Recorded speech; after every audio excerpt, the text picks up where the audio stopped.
से कभी समझौता नहीं करेगा। उन्होंने कहा कि मुझे व्यक्तिगत तौर पर पता है कि इसके लिए मुझे भारी कीमत चुकानी पड़ेगी। पेश है एक रिपोर्ट। अपने किसानों का हित सर्वोच्च प्राथमिकता है। भारत अपने किसानों के, पशुपालकों के और मछुआरे भाई बहनों के हितों के साथ कभी भी समझौता नहीं करेगा। मैं जानता हूं व्यक्तिगत रूप से मुझे बहुत बड़ी कीमत चुकानी पड़ेगी, लेकिन मैं इसके लिए तैयार हूं। मेरे देश के किसानों के लिए, मेरे देश के मछुआरों के लिए, मेरे देश के पशुपालकों के लिए आज भारत तैयार है। भारत को आंख दिखाने की कोशिश करने वाली ताकतों को प्रधानमंत्री नरेंद्र मोदी का दो टूक जवाब। देश के हितों से समझौता न करने का संकल्प भी प्रधानमंत्री नरेंद्र मोदी ने ऐसे व्यक्ति को समर्पित कार्यक्रम के दौरान लिया जिन्होंने देश में हरित क्रांति की अगुवाई कर खाद्यान्न के मामले में देश को आत्मनिर्भर बनाया। प्रोफेसर एमएस स्वामीनाथन मां भारती के सपूत थे। उन्होंने विज्ञान को जन सेवा का माध्यम बनाया। देश की खाद्य सुरक्षा को, फूड सिक्योरिटी को उन्होंने अपने जीवन का ध्येय बना लिया। उन्होंने वो चेतना जागृत की जो आने वाली कई सदियों तक भारत की नीतियां और प्राथमिकताओं को दिशा देती रहेगी। एमएस स्वामीनाथन शताब्दी अंतर्राष्ट्रीय सम्मेलन के उद्घाटन अवसर पर एक स्मारक सिक्का और शताब्दी स्मारक डाक टिकट भी जारी किया। एमएस स्वामीनाथन शताब्दी अंतर्राष्ट्रीय सम्मेलन का विषय सदाबहार क्रांति, जैव खुशहाली का मार्ग रखा गया है।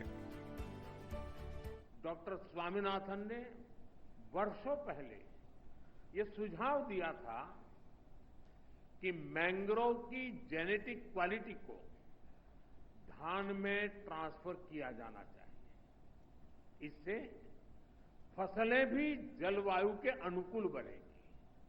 आज जब हम क्लाइमेट एडेप्शन की बात करते हैं तो महसूस होता है कि वो कितना आगे की सोचते थे।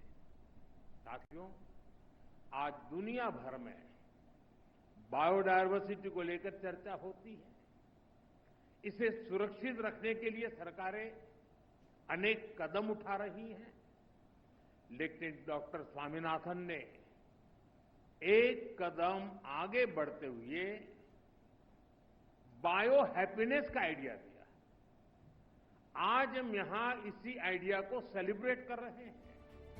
स्वामीनाथन की विरासत का सम्मान करने के लिए एमएस स्वामीनाथन रिसर्च फाउंडेशन और विश्व विज्ञान अकादमी ने मिलकर एमएस स्वामीनाथन खाद्य एवं शांति पुरस्कार की शुरुआत की।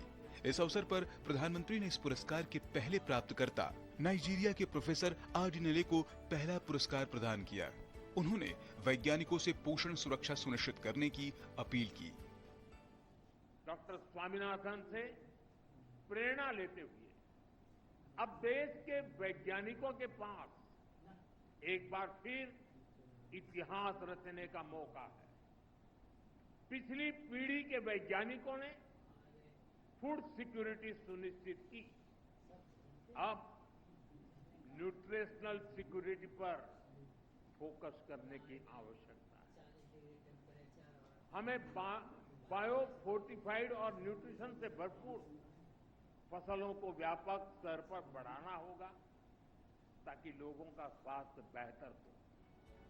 प्रधानमंत्री नरेंद्र मोदी ने आर्टिफिशियल इंटेलिजेंस और मशीन लर्निंग जैसी तकनीकों को कृषि से जोड़ने का भी सुझाव दिया। उन्होंने कहा कि हमारे पास पारंपरिक कृषि ज्ञान की विरासत है जिसे आधुनिक विज्ञान के साथ जोड़कर एक समग्र कृषि प्रणाली बनाई जा सकती है। उन्होंने युवा वैज्ञानिकों और उद्यमियों से आग्रह किया कि वे किसानों के लिए नवाचार करें और भारत को ग्रीन प्रोडक्शन में अग्रणी बनाएं।